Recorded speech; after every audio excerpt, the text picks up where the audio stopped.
So good morning. Thank you very much for coming today. My name's Jane Cleave. I am the transformation manager and the operational manager for the complex care team.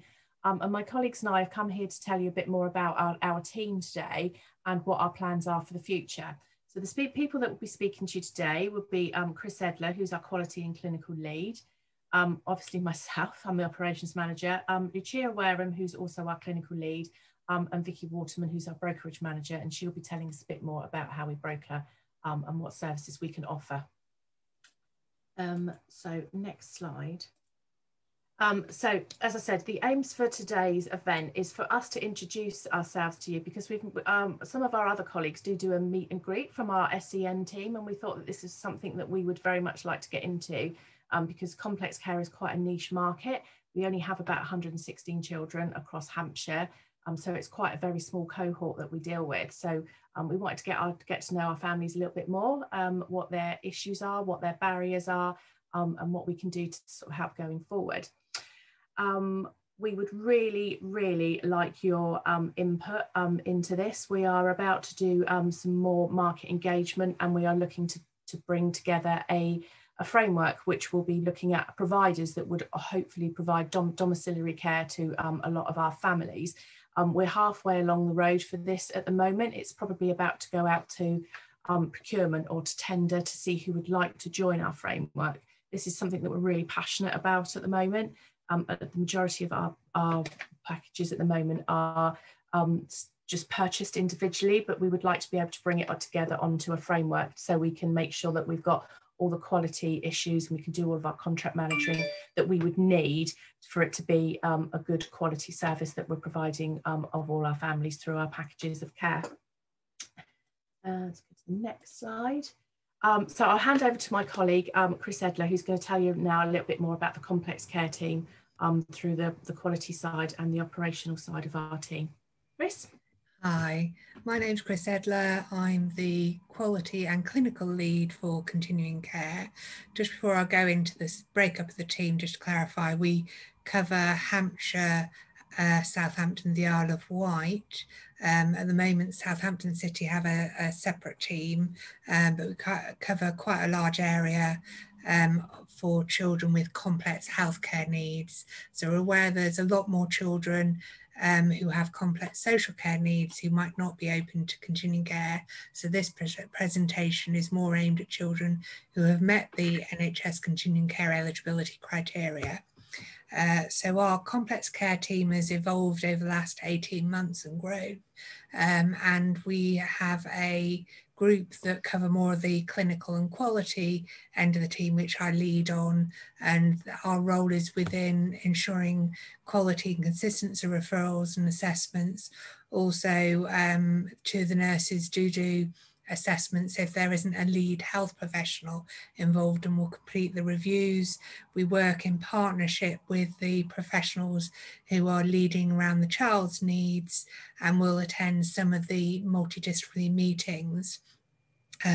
If you ever have a concern about your care provider, your first contact point would be our brokerage team, but if there's a clinical concern, one of the clinical nurses would be involved with those discussions.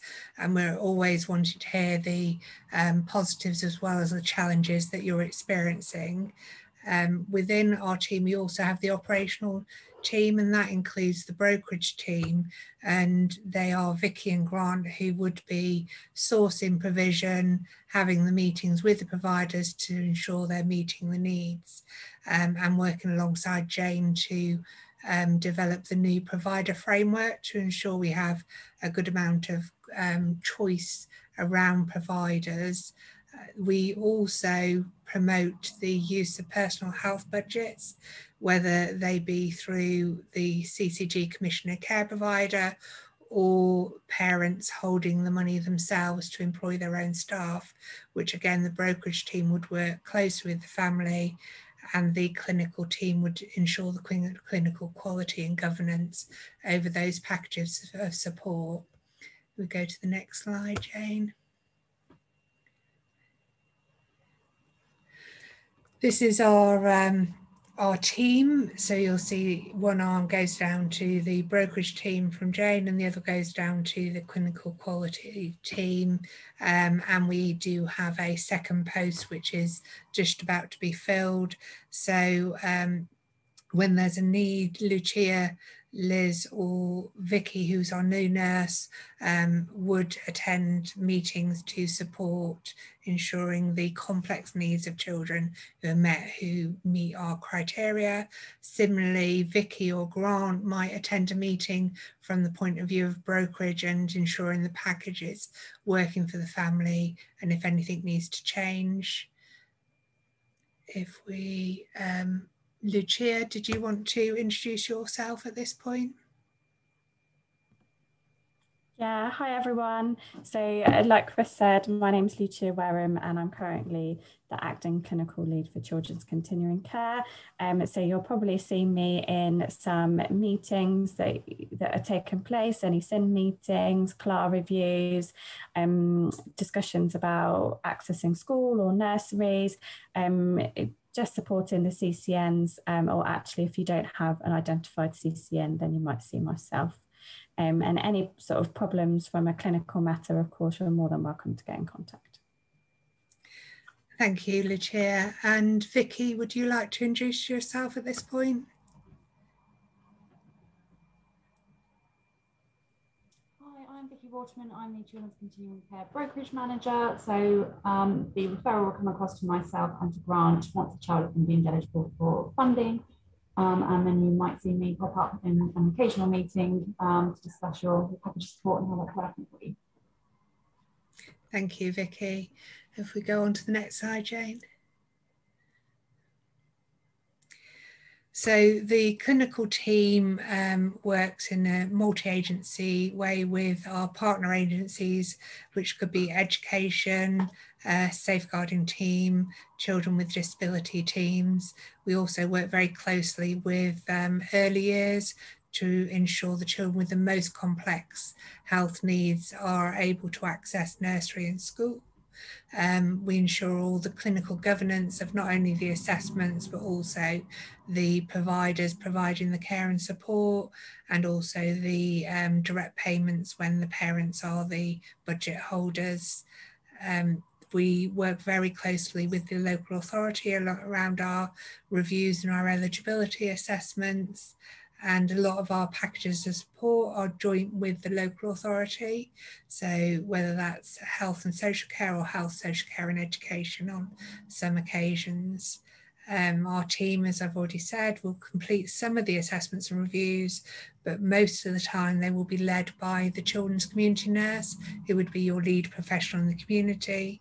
The assessments would then come to our panel for eligibility ratification, as would our reviews.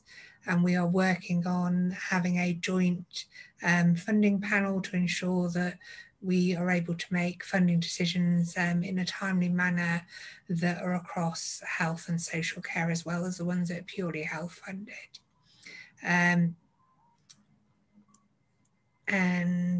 We will also monitor and manage concerns and clinical issues. We take all concerns seriously and are always striving to improve the support that's offered.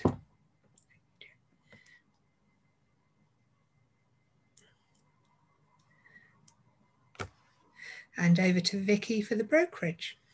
Thank you, Chris. So the role of the brokerage team ultimately is to set up some new care provision once your child has been deemed eligible for funding. So we will work with your social worker, if there is one, with your children's community nurse, if there is one, and have a look at what might be the best support package for you and your child. So this might be way of a personal health budget. That's whether you want to look after the money yourself and have a direct payment, whether that's a managed account using one of our support services with the Ellen Trust, or whether that's via a commission service with a care provider. So we will work really closely with you, your professionals, and work out what's going to be the best way to put that package of support in place, and obviously at what's going to be, most cost-effective option to the NHS as well. So once we put that support in place, we would then look to make sure that we hold regular contact management meetings with our providers to make sure that the service that we have commissioned out is working well. We will also look to review the package of support with yourselves as well and the provider. We'll do that on a regular basis, make sure everything's working as it should be. If there's any issues that are arising, we can sort that out and nip that in the bud. We then also do the really boring parts and make sure the providers are paid on time and make sure the money is going into the personal health budget accounts as they should be. So we work really closely with the CCG's finance team, sort out any invoice problems, any finance queries that there might be, and also make sure that if we need to recharge our colleagues in children's services or the SEN department, that we get those into place as well. So there's a lot of operational day-to-day stuff that goes on behind the scenes that you don't necessarily see from a brokerage point of view. But we also do case manage as well. So you will see us, as I said earlier, pop up in meetings and just check that everything's working for you as it should be.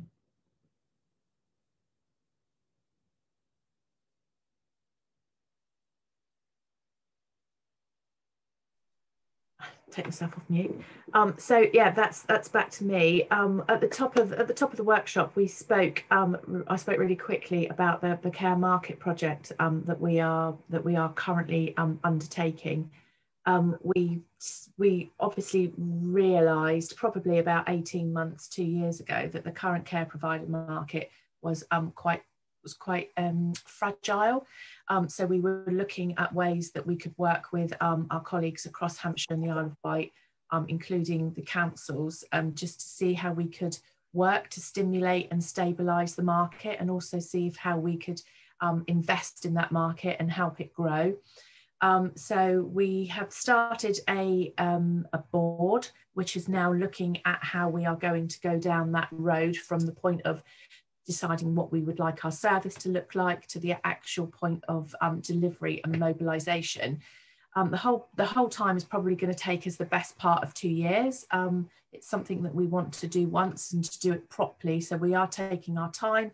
We're making sure that we engage with providers, and obviously we are here today to tell you a little bit more about what we're doing. So we're hoping to engage with some parents along the way.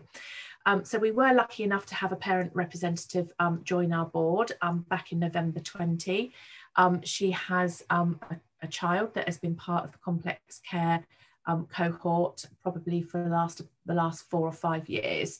She's a very experienced parent, and she's come to join our board, so everything that we look to do, we can actually ask to engage with her to see if that's the way that she would like to go about it, or would we like to do something different, or just to be able to take on her views as we go through looking at it corporately. We issued a market position statement, that was back in February 2021, which sort of gave our baseline for what we had. I can send out copies of that if anybody would like to see it. It is a public document, but it basically talks about all of our children, what our budgets are, and what our aspirations are for the future to try and improve the care market that we have. We've already sent a request for information based on what our service specification would look like, so our wants and needs for a service. We've sent that all out to our providers, and we are currently seeking feedback from that, because what we don't want to do as a health authority is to actually put something in place that our providers cannot deliver on. So we are obviously today we're seeking further feedback on what we're doing from our families and young children via the parent carer networks during June 2021. At the end of this presentation, there will be an opportunity for questions and or a feedback form, which we would be really grateful if you would complete and feedback, even if it's about today's presentation or if it's about your specific family issues that you have. We would be really, really grateful to be receiving those. And we've also held a provider engagement session, which happened last Tuesday actually, which was attended by about 35 providers across the UK who have got who've given us good feedback, and they have got the most they've got a really good take on what we need, but it's been for us to be able to engage with them and to be able to bring that to the fore and actually put it into a service that we can use. So there are providers out there that are not necessarily on our market at the moment, but they do want to engage us with us in the future. So we're quite positive with that sort of going forward. The next slide. So Chris, did you want to go back through the parents' feedback? Because I know that you lead on our co-production. Yeah, so parent feedback so far, I haven't actually got it straight in front of me, but from the general point of what's working well, parents have fed back having carers has made a really big difference to their lives, that it's meant that they can feel they can be a parent again to their child. It's really been positive when they've got carers who are well trained, who know their child well, who can meet their child's needs, knowing that when the care's coming in is really important, and who's coming into the home. Having really good communication from the providers also really important, as far as having timely rosters so they can plan their lives ahead. Having some degree of flexibility within this is really good. What can be challenging is if they either don't get the roster ahead of time, or the roster isn't accurate to what the staff are arriving, and we would obviously raise that as a concern and want to know about that if that was happening. The families who've moved across to direct payments, some have said it's been great to have more control over the budget and who's coming and when, and have more flexibility. The feedback as well from the children has been about being really pleased, being able to go to social clubs with a carer rather than being a parent, feeling more independent from their parents, having carers that normalise their life and don't make it feel like it's a hospital at home has been really important for families. But key to it has been, having carers who are well trained, who are able to give family the confidence that they can competently care for their children.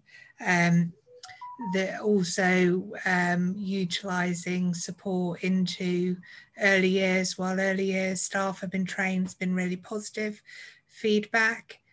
The challenges of having a continuing care assessment has been fed back about how you are having to go over some of the most challenging things about your life, and it can be really positive to write a positive care diary at the same time, to think about the things that are working really well at the same time.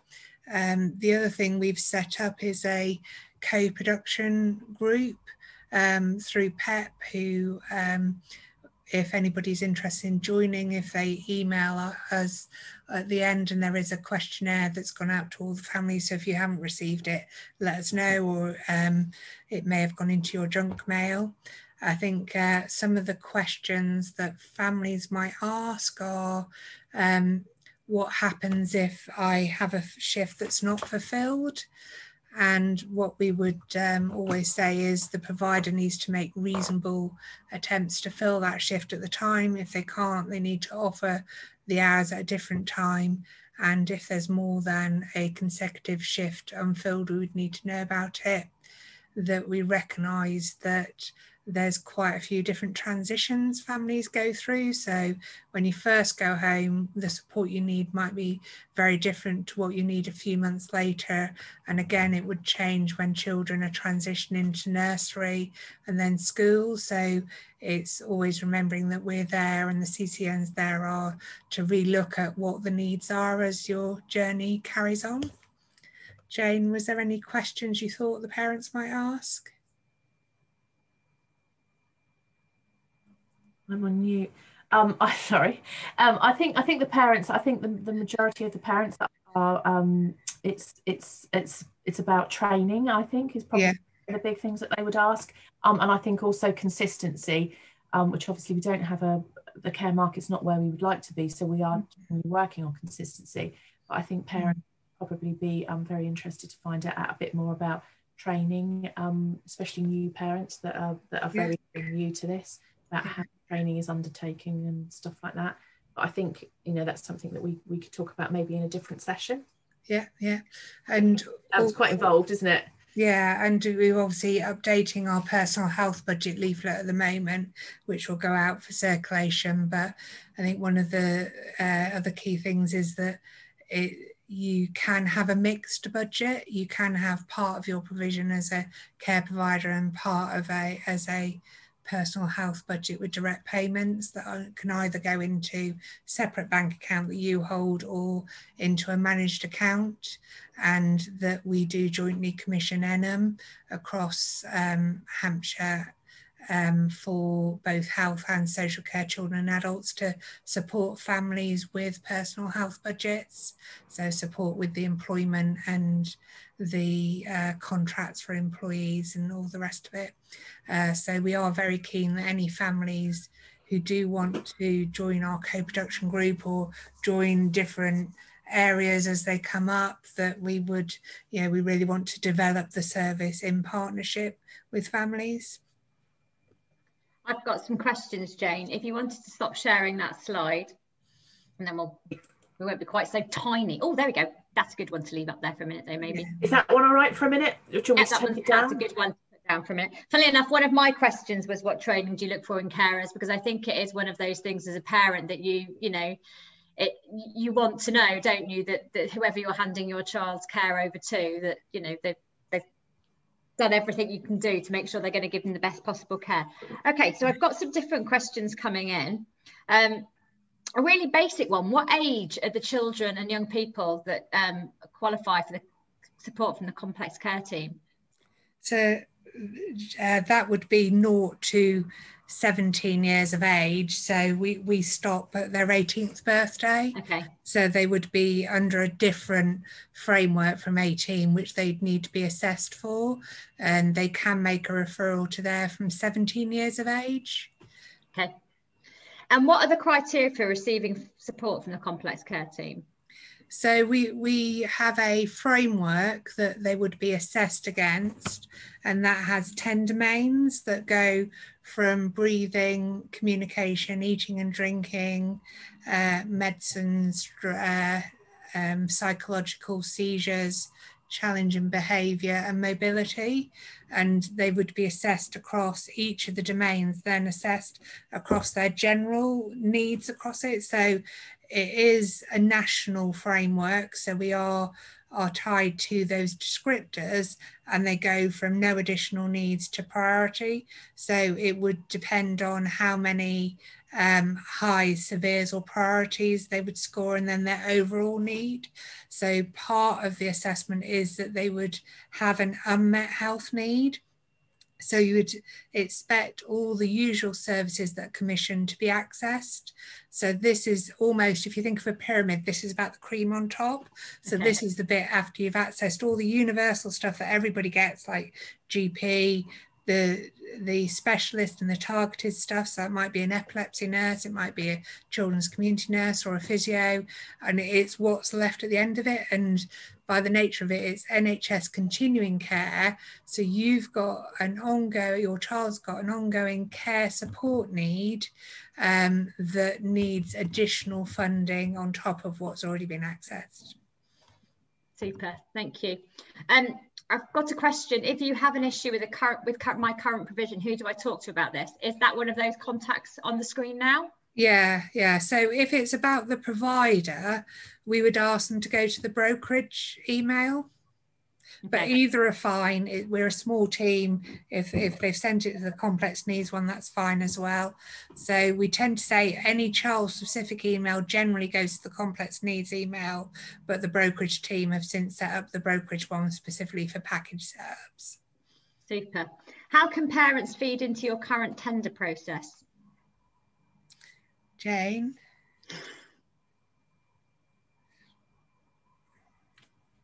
You need to unmute, Jane, sorry. Always. It's the first one of the week. But if parents would like to email in any questions that they have, or if they would like to maybe come to the board and have a look and have a listen about what we talk about, they are more than happy we're more than happy to accommodate them to do that. If they would like to send in any questions that they've got, or I'm more than happy to come back again in 2 or 3 weeks time and then go through again what we're doing, and we can chat further. Which email should people email, Jane? If you could email the complex care team, the more of our generic inbox, with any questions or queries, I'm more than happy to answer them, and I'm happy to meet with them as well. You spoke about a feedback form as well. Where can people access that? Joe was going to help us with the feedback form. It's a Survey Monkey, so after this we'll be able to send around the link to everybody that would like to be able to fill that out for us. If someone's got the link, you can always pop it in chat and then it will be part of the presentation. Super, thank you. Okay. That's my dog that's woken up. If a parent decides to go down the personal health budget route, can they choose their own provider of care? Vicky, would you like to answer that question? So we would work with the family, what would be the best suited option. I can't hear you, Vicky. I don't know if other people can.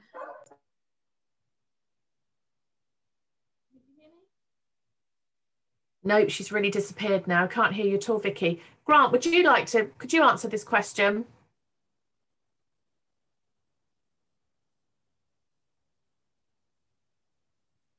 No, maybe we've lost him as well.